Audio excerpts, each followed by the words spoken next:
আমরা যে খাবো, আমাদের কাছে খাবার টাকাটা পর্যন্ত নাই। আমরা ন্যায্য বিষয় দেখে যাচ্ছি। আপনাদের কাছে আমরা এটাই জিজ্ঞেস করি, আমাদের অপরাধ থাকি।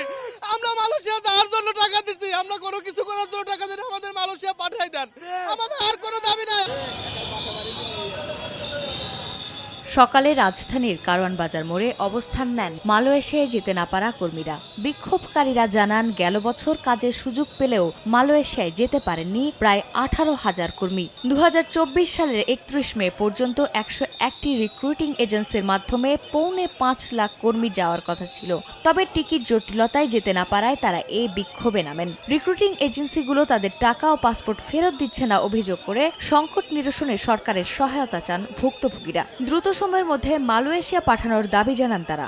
রাস্তা অবরোধ করায় সৃষ্টি হয় তীব্র যানজট। পরে পুলিশ বাধা দিলে শুরু হয় বাকবিতণ্ডা। তবে পুলিশি বাধায় রাস্তা ছেড়ে দিতে বাধ্য হয় আন্দোলনকারীরা। পরে মিছিল নিয়ে প্রবাসী কল্যাণ ভবনের সামনে অবস্থান নেন তারা। জায়গা থেকে চুরি করে বা দালালি করে আমরা কি কারো কাছ থেকে কি চিন্তাই করে টাকা দিয়ে কি আমরা বিদেশে যেতে চাইছিলাম?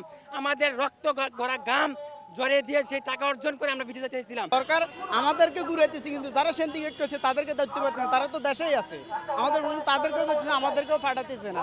আমরা কার কাছে যাবো? 6 লাখ 7 লাখ করে টাকা দিছি ধার দেনা কইরা। তো এখন আমরা পলাতক অবস্থায় আছি, আমাদের অবস্থা খুব খারাপ।